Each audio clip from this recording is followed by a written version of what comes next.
Hello YouTube! We're doing another one of these breakdown and gameplay videos. I'm probably going to do these for a lot of decks.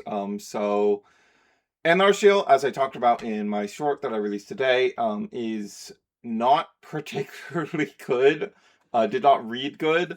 But I always want to give it a good college try and see what I can figure out. So I've been doing some testing with it on Cardfight Connect, and I'm going to show you a replay or two, but this deck is not good. So we've tried our best here. So the red line's pretty alright, honestly. It reads initially as a simple +1 ride line. You look top 7 with the grade 1, grab a Hollow Valet, and then this one looks top 7 and dumps 2. However, oftentimes this can turn out to actually be a +3 ride line, because if you can dump, if you get to dump 2 of the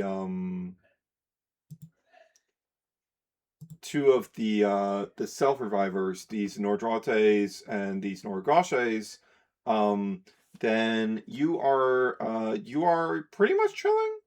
You're in a pretty solid position if you do that, because then the dump equals actual pluses, at least temporarily, that also contribute to your scaling. So that's pretty alright. That's pretty alright. Yeah. Honestly, this grade 1 is probably the best card in the deck. I think that there's a very strong argument for going even higher on this card. Maybe we cut out the Nebula Knights orders, cut out some of the Norgroshes for just more copies of this card. Because honestly, a lot of the time, the thing that is most limiting your board building is you've already gone through a bunch of your Nordrates. This card's really, really solid. I really like this card. It's a 10k shield in hand. You can run up to 16 of them, and they just revive themselves for Energy Blast 2. One thing I do have to note, I really want to make this point, is this deck is a really good flavor win. There's a lot of really good flavorful stuff. In the Skyride manga, the user of this deck, who is Anlarcciael itself, it talks about the hollow, when he brings out his board of hollows, the protagonist he's brought out a bunch of friends. And he goes, friends? No, these are just tools. And I think the way the Hollow Valets work does a really good job of selling that idea in a way I haven't really seen very successfully done in the past. Because the way these are super cheap to just flood the board with, super easy to just flood the board with, and then you just throw them away at the end of turn to feed your draw effect, is actually really cool. Actually super flavorful. I really like it a lot. And one other flavor note I want to make is you can't see it on the English cards, so I'll probably pull up the Japanese cards. But the reason all the cards that check your Vanguard name check for enlightening is because the grade 4's Anlarcciael name is, of course, different than the other ones. In English, it's rendered as a normal E, and then for the grade 4, it's rendered as this, oh, it's not even here on Cardfight Connect, but it's this, this merged character between A and E, right? And Japanese, this is even cooler, because in Japanese, that becomes an obsolete character, and that's because it deletes. The whole naming gimmick with all the deleters in Japanese is that most of them use an obsolete character, basically a character that has fallen out of use, and represents a sound that isn't frequently enough used to be actually part of the alphabet that you're taught. One of those obsolete characters is always used in the leader names. So for Anlarcciael, the version of him that deletes, he also gets an obsolete character in his name. It's really cool. I like that bit a lot. But this grade 1, super solid.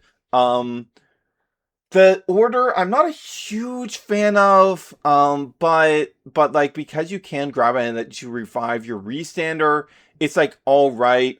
This grade two's pretty solid. I wish it got a power gain. It's power gain when your opponent was still on grade two because this deck's turn two is already so bad. Turn three is already so bad. But like this is pretty good for your early game. Like this being just like I commit this, counterblast one, draw a card. Super nice. This grade two between the self-revivers, this is definitely the worst one. It's not very difficult for this deck to get out these grade twos or these grade threes. So honestly, I think I might end up going down on these and running more of these. Middle of Knight's Order is here in addition to Cradle of Hollow, because like if you don't hit Cradle of Hollow or you don't need it, like, or you need to dig for something, like it's nice to have the two options. We have to run Forbid All. We really do not have a choice in the matter. Forbid All lets us like discard a grade 4. It pulls from drop as well, so it gets the restander back from drop, which is cool. And we just need every copy of this grade 4 that we can get for two reasons. Reason number one is we have nothing that can find it. None of our top X effects are able to get Anlarcciael into our hand, which really sucks. But the other reason is that Ketek needs like 3 grade 4 turns to kill. Like the earliest I've killed with this deck is like turn 6. It's really bad. And that compounds with the issue of none of the top X's can grab Anlarcciael. So you just need to be running as many of these as you humanly can, or the deck is just not going to work. Yeah. And we're running fronts because the power gain isn't too great in this deck. So we do really appreciate the fronts, and also the extra soul from the soul fronts is also pretty appreciated in this deck.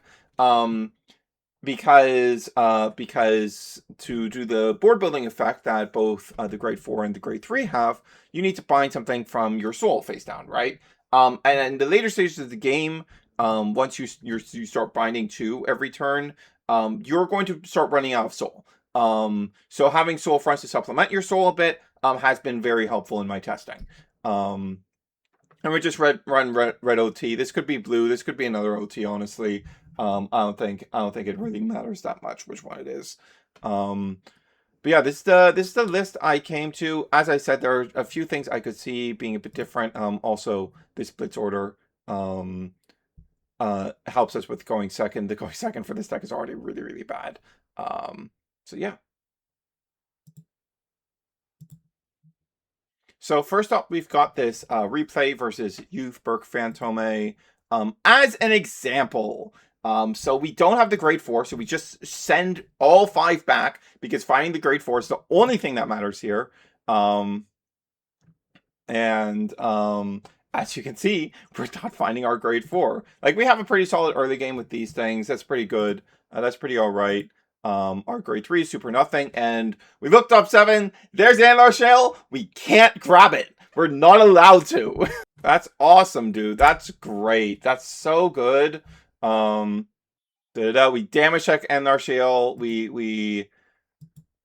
We're doing our best here.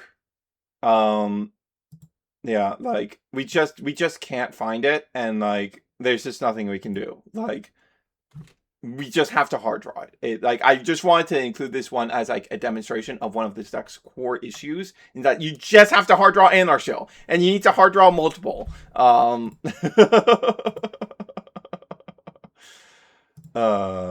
Yeah. All right, now let's go to another one. All right, our second replay, we're against Alibra Phantom. All these are going to be going first. I was hoping to get it going second replay, but I kept winning the die roll in all of my games. But I think it won't be hard for you to estimate the issues we face going second, looking at these replays. Okay, so we're against Alibra Phantom. I don't know why I keep saying Phantome, but we open with the grade 4. However, we damage another one early, and we make what is going to turn out to be a pretty critical error. We discard a second grade 4 to ride deck, and this game is going to be a lesson in that if you are attempting to play this deck, never do that! Never do that, no matter what! Never ever do that! Okay, so turn 3. We get to full board, which is pretty sick. Well, it's turn 3. Of course, we should be full boarding. Like I'm saying that like that's normal. Like this turn 3 is so nothing that feels like a turn 2, right? Yeah, we get them to 2. We bind 2, draw a card. We have our restander set up, so we're in a pretty good spot for our next turn. Yeah. So our opponent flips Elder Breath, which is not great, but we have the capacity to survive it. We have the 2 PGs. And we saw our opponent add Waverless back to hand, which is going to matter here because, so, one of the more powerful things this deck has access to is, in addition to Delete, you get to bind one of your opponent's rears. And against a decent number of decks, binding is really strong removal. So here I'm going for the binding the Robroi, because I know that typically isn't at too high of a count. And there's a very real chance that by binding this Robroi, I just take out the possibility of Robroi existing on the next turn. Maybe I saw a drive check. I don't quite remember. My drive check memory is real bad. But yeah. And then these numbers are like, all right, we get to go 31, 26 with 2 crit 3 drives. 33, 23. We flip a front and another PG, which is good. That's quite good. And yeah, we send them to 5 here because their hand is pretty bare, honestly. And they make a mistake here where they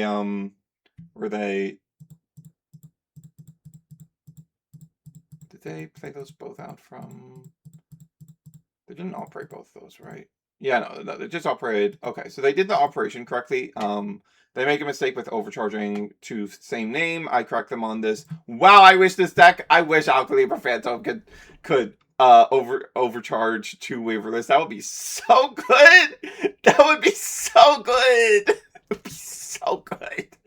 Oh my god. If only. If only. Oh, that'd be so good. That'd be so good.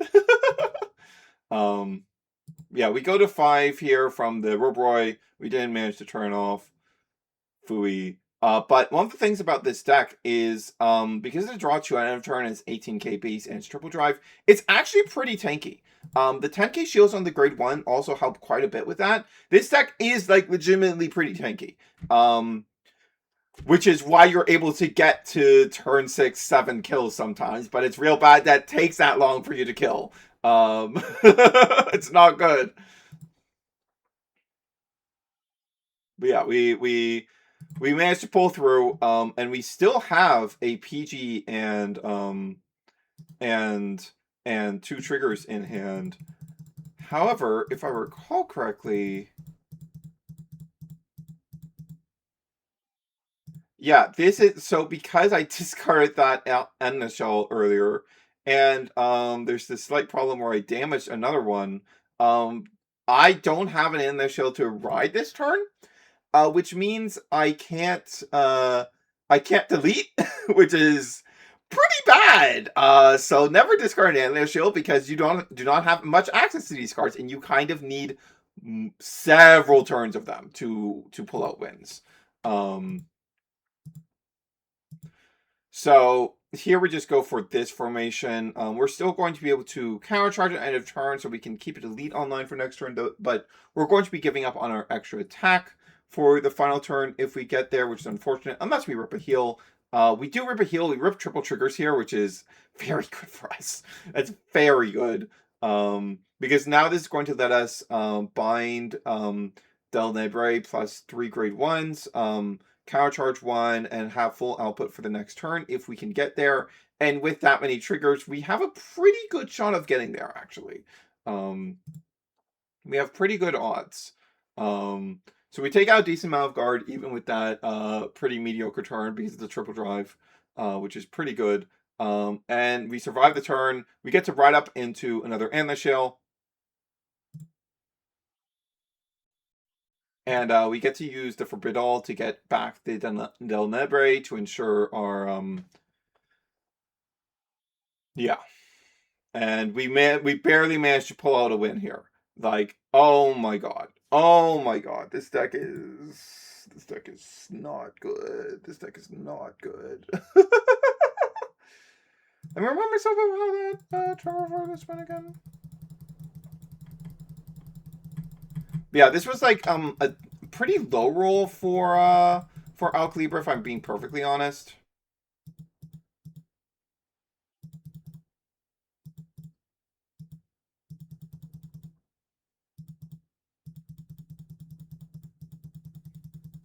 Yeah, did we draw the...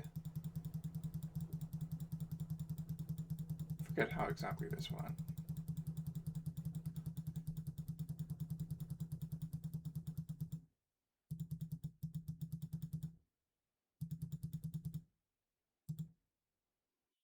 Yes, it was our end of turn binds drew us into another Archangel. So yeah, we managed to get through their turn, and then we get to go into another Archangel. And on turn 6, we kill. And like frankly, I feel like they probably could have survived if like they were going for more defensive routes of like, hey, let's overcharge Shalhoub so that we have the 15k shield, stuff like that. So yeah, like this deck takes forever to kill. It is pretty tanky though. It is pretty tanky.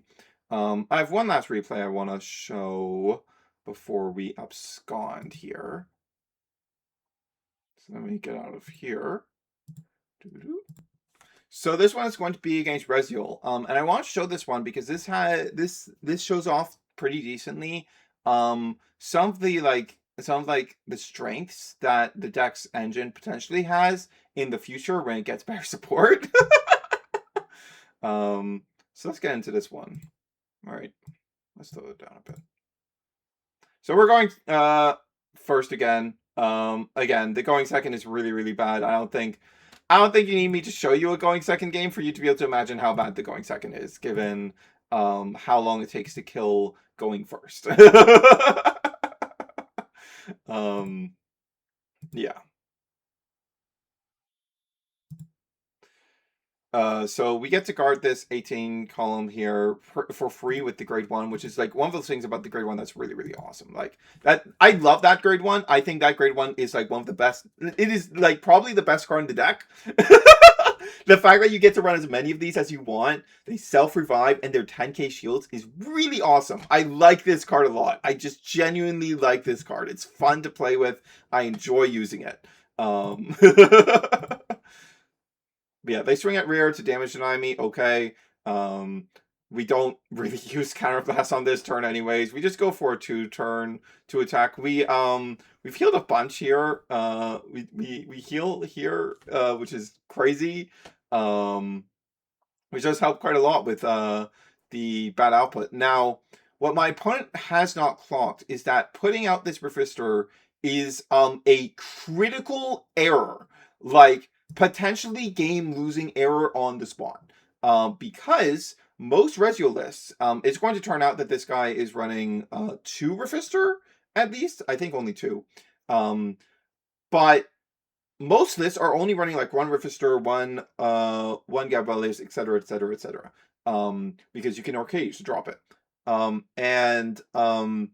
You will just lose access to these for the rest of the game against this deck's bind, which is really sick, really strong. A really strong aspect that you can just like completely remove tools sometimes because bind is that kind of removal tool. This is of course a strength that Messiah and Verkilla have as well. It's hardly unique. Like bind face down isn't really any different, but it is something worth noting that having access to this removal type is genuinely pretty strong. So here we get our delete. We go in, we have our multi-attacker, yada yada. And we have a very, very tanky hand. Like we end this turn on what? 6, 9, 11 cards in hand.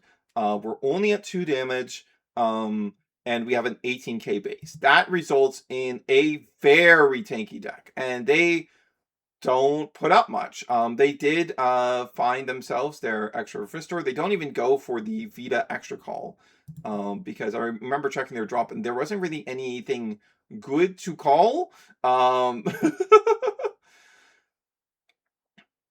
So we go up into Anlarcciael again, we get our board, go for another good round of deleting fun. We flip a front to make our numbers more real, send them to 5, and they are forced to Persona. This is another thing, is that if your opponent ever misses a Persona, their turn really, really sucks. I haven't had that happen a single time in my testing so far, because like decks, like you kind of need your Persona anyways in Vanguard. It's just how the game works. But like with a deck like Resiel, specifically, very specifically Resiel, it's like, okay, I can get Persona, I can get my effects online, but I have to ride down to base Resiel, which is not ideal for sure.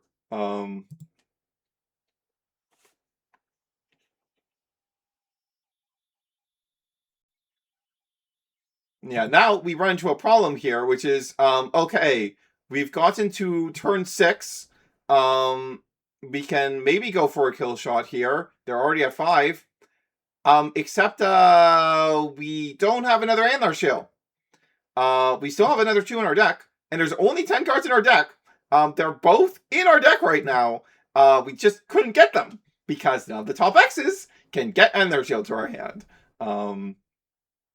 And it's not good. So for this turn, because of this, I decide, okay, I'm gonna go Counterblast 1 with Found Set, because I need to find that Anlarcciael by any means necessary for the next turn.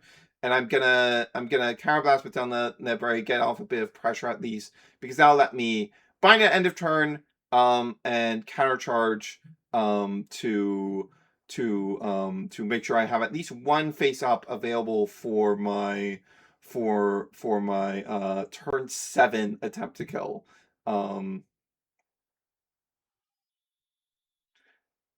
Yeah.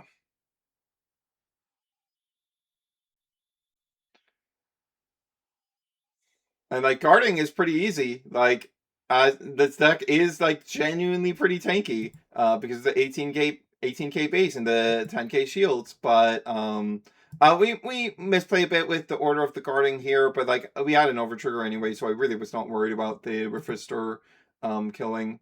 Yeah, we guard that no problem at all. The problem is now we don't really have enough cards in our deck. And like to do the bot deck part of the order, you have to draw. I don't quite clock that when I start going for it. I only have 2 cards in the drop to bot deck anyways. One of those is the Grade 2 Self Reviver, and to get a full board, I kind of need that on the board, so I end up needing to top 7 anyways, which leaves me at 3 in deck, and it's just not enough for me to be able to kill through this realistically. And also, my brain just does not work here. I'm like, wait, swing with Vanguard. Wait, oh wait, that doesn't work. And I can't kill here anyways, right? Because they're at 4. And yeah, the deck it just takes too long. It just takes too long to kill, right? We're on turn 7. We're doing our 3rd delete. And oops, our deck size is too small. I really, really wish the order put from bind could put from bind as well, because that would be a significantly better card. Even if it reduced our scaling a bit, it would be much better if it could put those back. Like I would like that order a lot if it could do that, but it can't. It cannot do that. So yeah, that's Anlarcciael. This deck is not good. It is not good. Like, it is taking to like turn 6 or 7 to kill. 6, 7. But it's taking way too long to kill. It is getting there though. Like, I think the most impressive thing about this deck is that it is like getting to those really late turns. Because it is just genuinely pretty tanky. It is a genuinely tanky deck. It draws a lot. It has good shield value. It has an 18k base. Like, those are good tanky qualities, but it doesn't have like the deck refresh that I would need to really like lean into that super hard. And like its resources are very finite because eventually you're just going to run out of guys. That's what I'm often finding on like the turn that I would potentially go for a kill. I'm finding, wait, I'm out of guys. I have run out of guys at this stage, and it's like, well, that really sucks. That's not good. I think this deck is not too hard to put into a playable state. Like, I think the biggest thing the deck needs is like, it needs like a security upgrader type card. You give it like a security upgrader that goes into the grade 4 from deck or drop, and maybe grab it, potentially maybe even grab it from face down bind if you want to be really kind. Like, have the security upgrader like bind itself face down so it accelerates your scaling a bit, or maybe go into soul to feed the board building effect of the Anlarcciaels. Have it that you jump up to grade 4 right away if you're going second. Maybe even if you're going first, that might make the deck more respectable in general. And yeah, like that's really the type of thing it needs, because like if you put that type of card on a Hollow Valet name, that means that you can really easily access it, because you have a lot of top X effects for the Hollow Valets. You have a lot of access to them. The order would also be able to revive them, and you would just have really consistent access to the grade 4. And the deck would feel a lot better if that was the case. Hell, you could even make it like Enlightening grade 3 in addition to be a Hollow Valet if you really want to, so that it could also fuel the delete effect. Like, it really feels like it's just missing that exact card. It feels like it should have that card, and it doesn't, and until it does, it's just really not good enough. Also, it really sucks that the Vanguard can't get the power scaling. If the Vanguard could get the, like, honestly, I think that's a bit of a flavor fail too, given like the whole thing is like, oh, I don't care about these things. They're just fodder for me to use. Like, I think the Vanguard should be benefiting from that that scaling effect as well. Yeah. It is what it is. I wasn't expecting much out of this deck. It did not look particularly good in the manga either. Tokamaru was like the deck that seemed much better in the manga. I am recording this on Wednesday. I might put this out same day, but I'm recording this before Tokamaru has gotten revealed. So I don't know if Tokamaru is any good or not yet. But I'm hoping. Tokamaru's baseline seems like pretty solid, and that promo that they got is pretty good. Who knows? Maybe the Volume 6 manga promo will be a ride jumper for this deck. Or it's going to be the new Vergilla. Like, either of those could very easily happen. But with that said, this is going to be Hunter Surge signing off.